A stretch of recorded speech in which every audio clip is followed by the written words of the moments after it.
Buktikan sesuatu yang belum pasti benar harus diteliti. Diteliti. Kan cara meneliti itu bukan hanya berbentuk paper, berbentuk tulisan, bukan. Ya. Perlu penelitian lebih lanjut. Meneliti itu apa? Perlu ketelitian. Melihat atau memandang suatu fenomena, suatu peristiwa.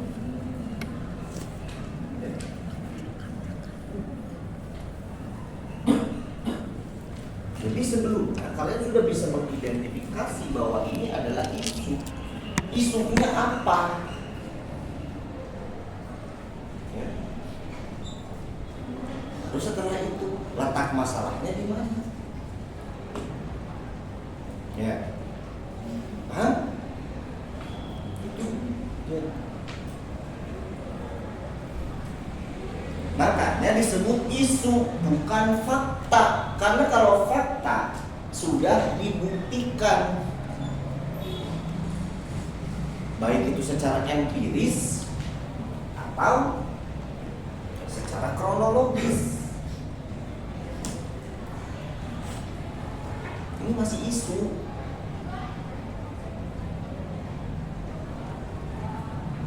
Sama orang sakit mau dibedah sama dokter, ya, itu masih isu. Tindakannya apa? Banyak tuh prosesnya, ada ronsen dulu, fototoraks dulu, dan sebagainya.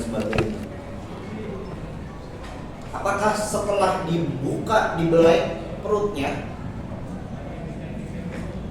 apakah masalahnya hanya itu saja? Belum tentu. Bukan tidak, tapi belum tentu. Anda jangan dulu memastikan iya dan tidak. Karena malah bisa jadi bukan itu.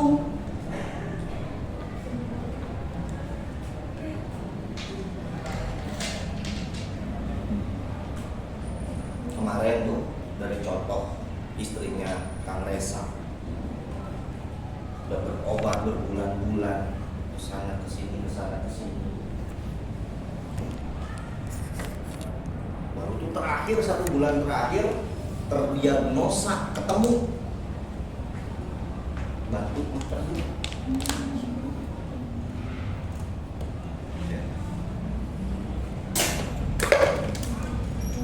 Treatment dulu, apakah batuk empedunya hancur dengan pengobatan itu atau tidak.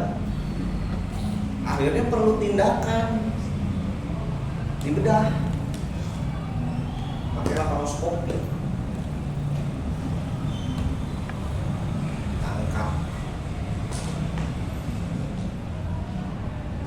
Kalau kita mikir paradigma batu, pikiran kita kemana sih? Sesuatu yang keras, ya kan? Batu. Anda kan analogikan tuh batu di dalam perut.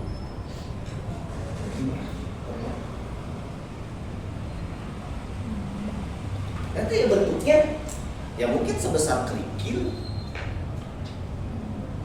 atau bisa batu besar, ya, sudah membentuk dari penyumbatan kemudian membentuk, atau ya kecil-kecil tapi banyak. Itu adalah deskripsi dari isu masalah batu simpenan. Artinya kudu dibuktikan tuh, diambil, ternyata kecil-kecil tapi banyak.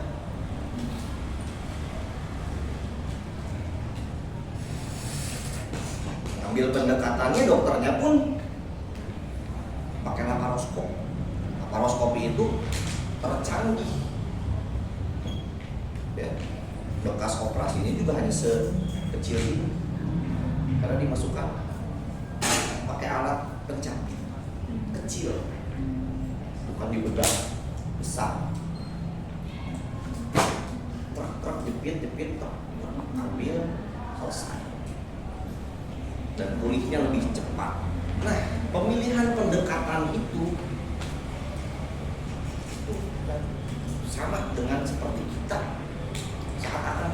suatu isu mana yang kira-kira approach-nya paling tepat, paling cepat, tapi bikin sehat. Dari isunya apa? Isunya istri Pak Reza sakit, kan itu isunya. Terus masalahnya teh di mana kan?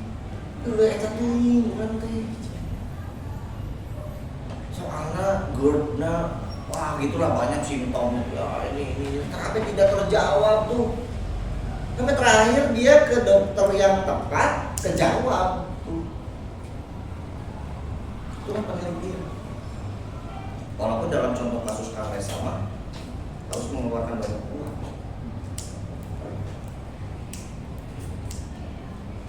Padahal isunya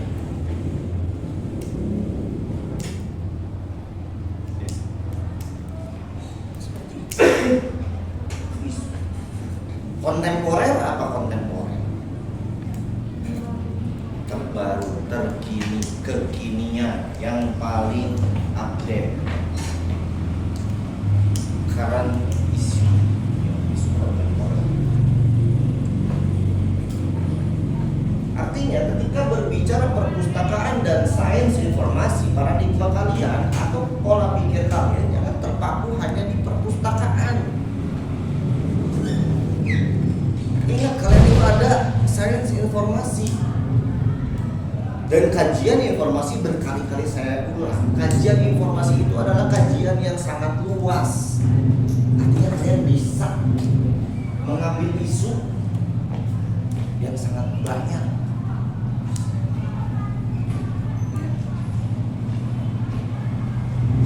Karena kita membahas dalam konteks kualitatif, artinya dalam kualitatif itu yang menjadi persoalan adalah siapa. Pertanyaannya juga udah siapa, berarti entitas. Bisa kelompok, bisa grup, bisa komunitas, yang artinya itu adalah subjek. Kalau subjek berarti siapa?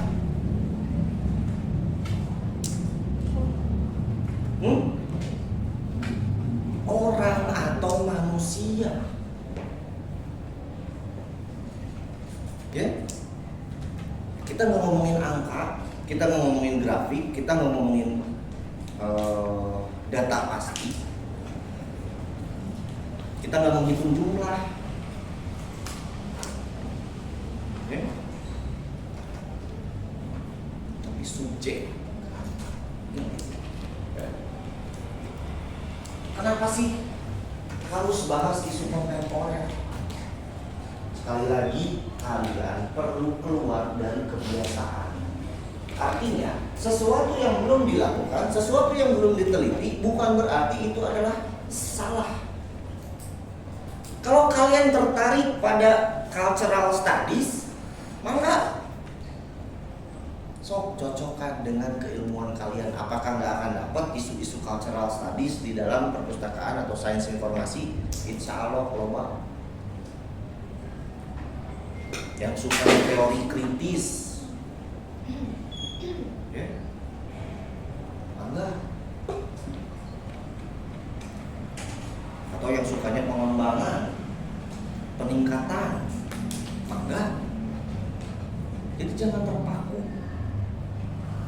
pada paradigma yang sudah ada. Yang sudah ada pun belum tentu benar. Namanya juga kualitatif, nggak bicara benar dan salah. Kita berbicara fenomena, artinya gejala, dari mulai gejala sampai solusi. Bahkan kalaupun nggak ada solusi ya nggak apa-apa juga. Kita nulis panjang-panjang menguraikan masalah, terus nggak nemu, kita nggak tahu solusinya, nggak apa-apa juga. Nggak dituntut kita itu untuk memberikan solusi. Yang jelas kita udah menguraikan dari isu ke masalah dan menjawab pertanyaan yang kita pikirkan atas masalah itu. Solusinya namanya berarti manusia itu jangan kalah oleh ego. kesimpulan apa kelihatan? Oke. Jadi bidang kalian kan fokus, ini mah fokus pada institusi ya. Institusi itu kan tempat kalian bernaung.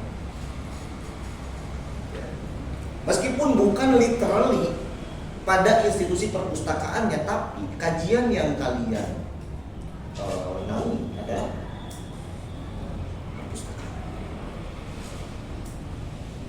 Ketika Anda akan melihat pelayanan, kepuasan, ya, perpustakaan, kan bukan perpustakaannya yang kalian teliti.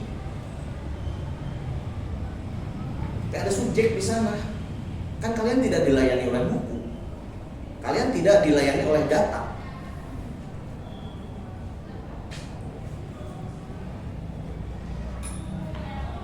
Kalian nyari buku dilayani pustakawan. Kalian nyari pakai data, fasilitas itu disediakan oleh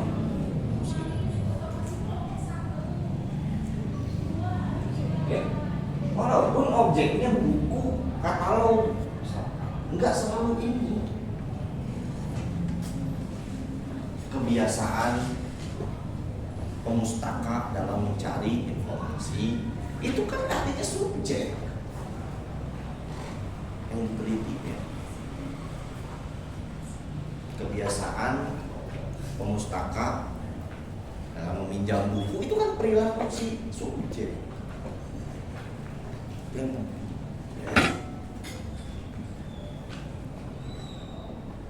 Tantangan baru membutuhkan metode baru.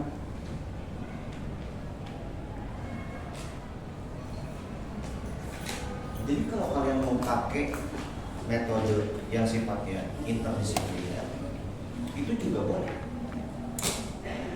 Kenapa enggak? Etnografi itu dari mana sih? Dari antropologi dan sosiologi.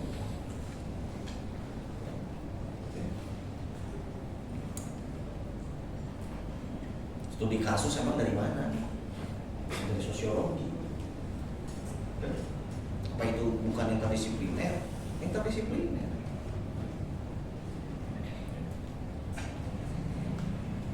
Apalagi pakai cultural studies ya. Terus mau apa lagi? Misalkan sekarang lagi rame soal ekologi, eco library misalkan. Ada nggak yang pernah dengar eco library? Ada nggak? Belum? Atau belum kalian cari? Bukan librarian yang namanya eco kan? Banyak itu, tapi eco library. Jadi bagaimana perpustakaan yang ramah lingkungan, ya, atau yang lingkungannya ramah.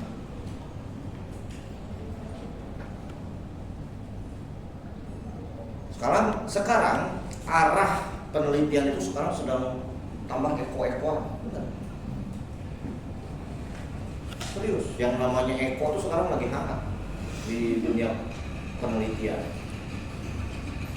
Oh, semua mendadak peduli lingkungan.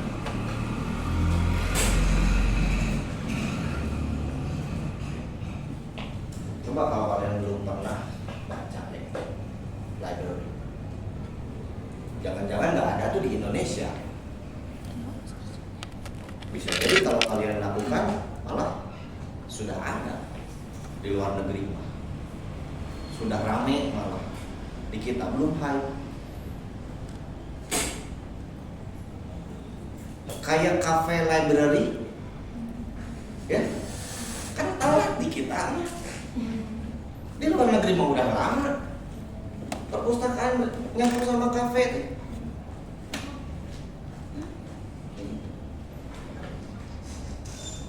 Itu juga suatu inovasi. Artinya sesuatu yang belum ada, belum tentu tidak boleh. Boleh.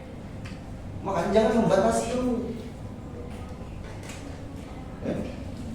naratif. Emang naratif itu dari metode apa sih? Metode sastra itu tuh, metode linguistik.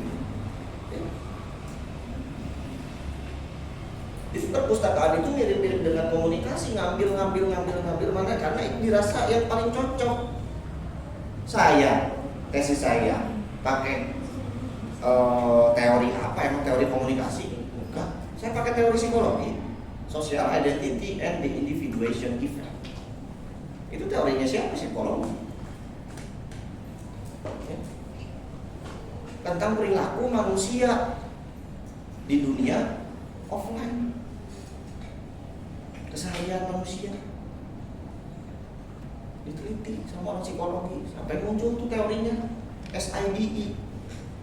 Bisa nggak diterapkan di dunia virtual? Bisa ternyata, dan relevan. Nggak harus pakai etak. Nggak boleh, terus nggak boleh. Ya. Jadi kalian bisa. Karena kadang isu masalah itu selalu digiring dengan interest kita, minat kita kemana. Nah disitulah kalian seharusnya berhijab, beranjaknya dari sini. Penelitian kualitatif itu spesialisasinya ya ini mengeksplorasi area yang kompleks baru dan ada value.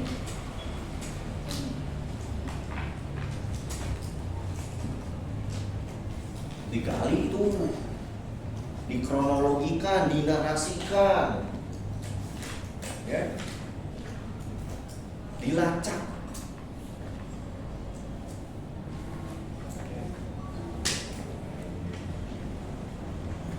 Jadi kalian harus bisa menggeser pola pikir saya akan meneliti katalog dengan saya akan meneliti pengalaman manusia dalam berinteraksi dengan informasi di era digital.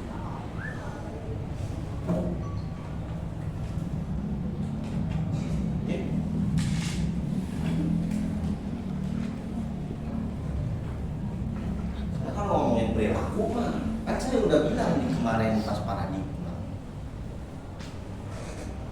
mau ke bioskop aja orang beda-beda approach-nya, beda-beda tujuannya, tergantung background mengaruhi juga.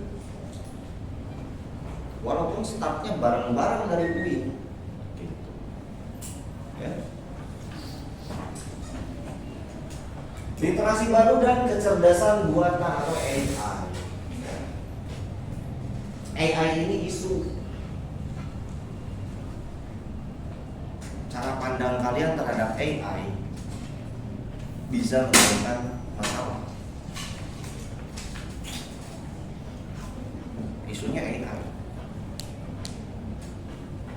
Pergeseran dari literasi informasi tradisional menuju literasi data, literasi algoritma, dan literasi AI. Bagaimana AI mengubah perilaku pencarian dan penilaian kredibilitas. Search engine yang dari Yahoo, Google itu kemarin-kemarin sudah dikalahkan oleh TikTok. Jadi orang-orang nyari informasi itu di TikTok. Tapi muncul AI generate, semua kalah. Jadi orang-orang sekarang itu nyari tahu segala informasi itu dari AI.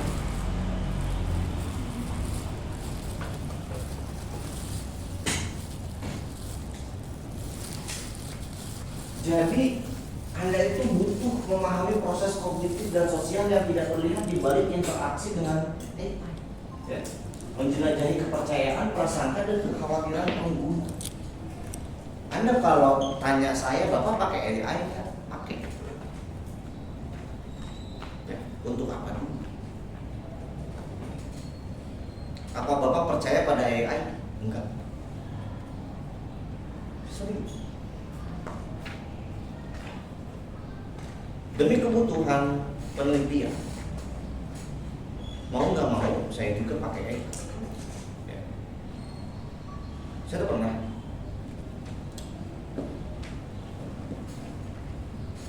rencana meneliti fenomena orang yang berjualan tapi pakai teknik-teknik yang unik menurut saya. 5 menit pertama dia friendly, 5 menit berikutnya dia marah-marah, 5 menit berikutnya dia sedih, 5 menit berikutnya dia loncat-loncat. Saya kan perlu memahami teori apa itu. Jangan-jangan sudah ada teknik pemasaran seperti itu. Terus saya minta referensi buku. Apa? Buku yang membahas teknik tersebut. Dia ngasih 7 referensi buku, penulisnya sama tahunnya dan sebagainya. Saya cari buku itu nggak ada satu. Saya maki-maki. Sial ngomongan aing. Mau aing teh dosen. Oh ya maaf, ternyata saya keliru. Ini bukan buku, tapi ada dalam kutipan jurnal. Judulnya saya cari lagi, nggak ada lagi. Siang itu aing deui. Itu kedua kali ya. Panjang perdebatan saya, langsung sepertinya buku yang membahas tentang ini belum ada. Tadi ngomong belum ada. Sering saya itu maki-maki AI. Terus karena saya penasaran, karena gimana sih kemampuan AI ini? Saya penasaran karena waktu itu saya sedang terpikirkan Naruto. Ya random, saya memang random. Kadang mikir Naruto, kadang mikir istri saya, kadang mikirin kalian. Emang ya? Aing, pikiran aing, ngatur aing. Saya tanyalah tentang Naruto.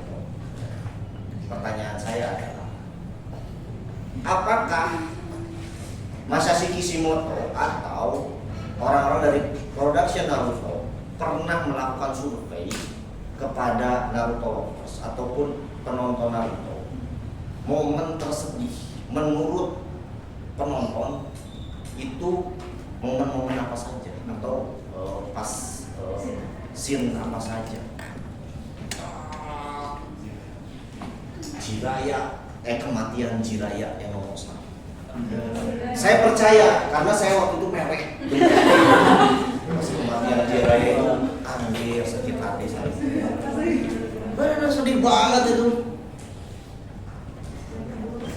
Yang kedua kematian Itachi. Ya benar, saya percaya sama AI itu ya. Terus saya bilang ceritakan kronologi kematian Jiraiya dan apa alasan Jiraiya itu bukan mati, dia kok konyol gitu. Dia sendiri, dia udah tahu bahwa pemimpin Akatsuki itu dari Amegakure. Terus dia berani-beraninya datang sendiri gitu. Udah tahu kemampuan infiltrasi di Konoha itu yang paling baik adalah Jiraiya.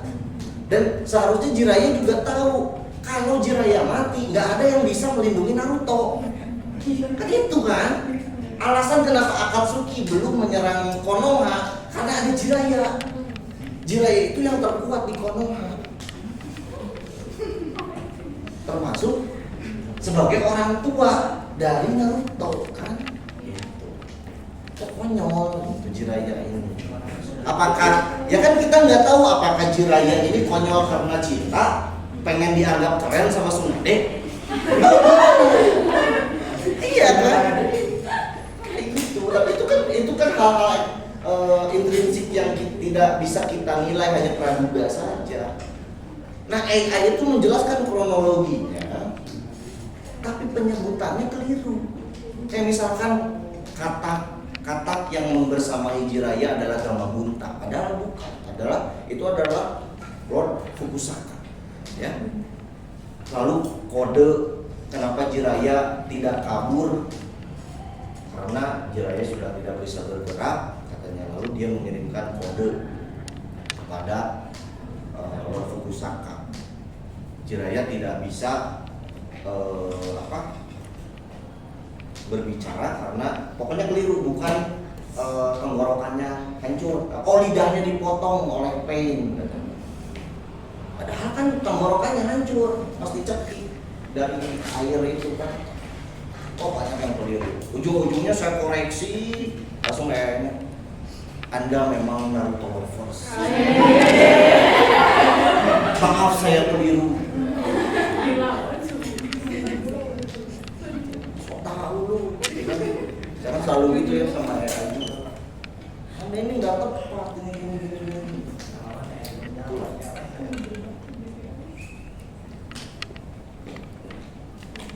Artinya ini sudah jadi fenomena bahwa AI jadi search engine nomor 1 dalam pencarian informasi manusia.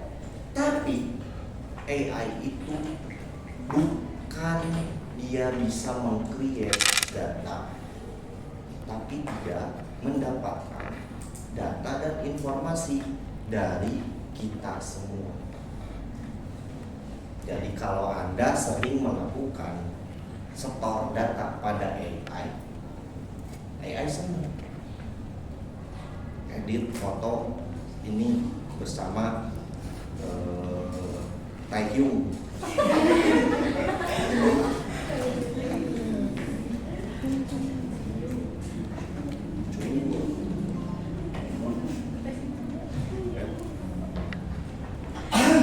Edit foto ini bersama siapa ya?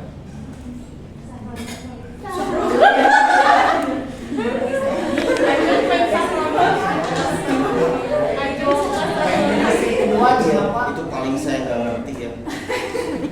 Aing mah risau nih gitu, hayang ninggalin aja. Dia ngedit foto untuk bersama Sahroni.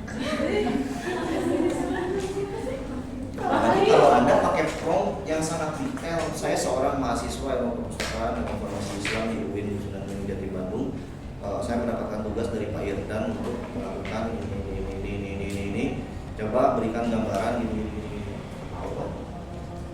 Apalagi muka Anda udah di situ, data diri Anda di situ, status Anda di situ, dan sebagainya. Jadi jangan heran kalau nanti ada orang bikin prompt yang sangat mendetail. Coba buatkan gambar mahasiswi dan mahasiswa sedang nongkrong di kafe daerah sekitaran Bandung, yang mahasiswi sebagian merokok, yang sebagian mahasiswanya merokok juga.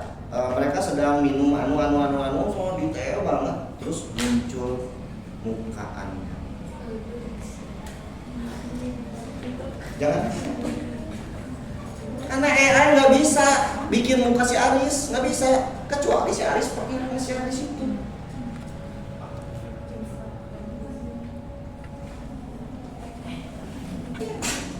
Kan gitu AI bekerja. AI itu nggak bisa mendefinisikan dan merangkum satu buku kalau tidak pernah ada yang merangkum satu buku.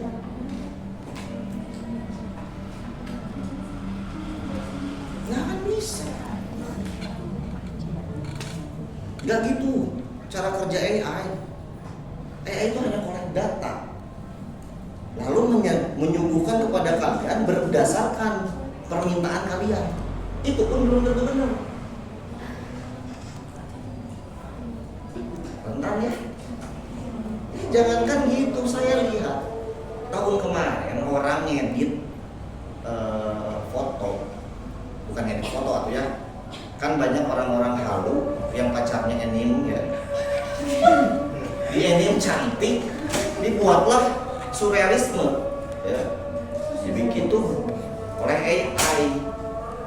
Jadi kayak manusia, tapi saya masih bisa mengidentifikasi bahwa itu AI. Kelihatan kerut muka, ya, lipatan badan, ya, lipatan dada, benar. Masih kelihatan dari kulitnya pun, oh, gak gini lah manusia. Kemarin saya lihat ada orang masuk yang sangat itu suasana nongkrong. Yang benar itu. Si perempuannya main HP, ada yang bawa laptop, ya. Ada yang lagi ngobrol, tapi udah kalau orang awam yang tidak teliti, tidak di zoom, tidak dia apa-apain, pasti percaya bahwa itu real. Saya baru ingat, ya nggak kayak seorang minumnya galon, saya minum galon, terus sedotan dalam cangkir, sedotan itu di tengah, enggak kan gravitasi atau jatuh ke permukaan, ini di tengah berdiri. Terus mau cari tanah, rek di ayah cayan, oke mau cari tanah, kecuali kita nusuk dari plastik, ya. Tapi tuh bisa senter teuing mah bener gak? Pasti jalan mama ayah we maunya guru tengah cepret sisi teuing mah terjadi. Sisi teuing kan gak gitu. Gak gitu. Ini terlalu senter udah kelihatan lah. Oh ini AI. Terus kalau semua kesempurnaannya udah sempurna, cara pegang HP-nya udah gini, jadi kelihatan. Kadang kalau tahun kemarin saya lihat jarinya tuh ada 6. Iya di sini 5, di ini nge-scroll, jarinya ada 6, kelihatan terlalu kelihatan. Kalau sekarang udah mendekati sempurna. Betul, bahkan si ini tuh ya, ini kan lebih pendek daripada jari tengah, ya.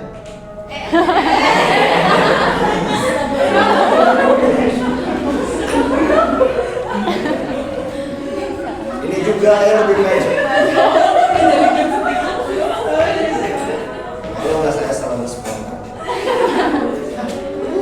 Udah kelihatan banget, kan tanda kalau itu udah bukan kayak AI. Berarti saya berpikir bahwa oh ini dia ngambil bisa jadi badannya orang, ya. Mukanya yang lain.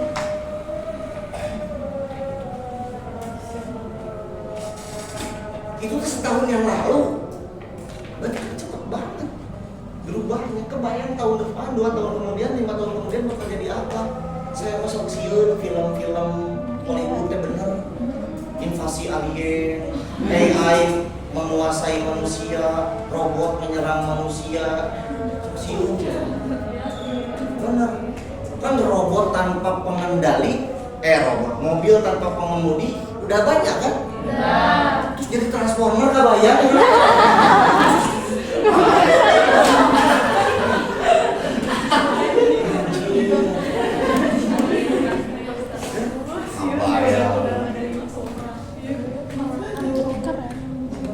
Terbayang kan aku itu lihat baca berita terbaru yang bantuan ke Gaza dibombardirnya pakai apa? Pakai drone. Ini sekarang lagi panas lagi nih. Bantuan ke Gaza dibom oleh Israel pakai drone. Spanyol sama Italia langsung bereaksi mau kirim kapal perang. Ya. Kan Spanyol sama Italia udah mau recognize Palestina. Bahkan Spanyol terang-terangan mereka nggak akan ikut World Cup, bahkan memboikot World Cup kalau Israel ikut serta. Oke.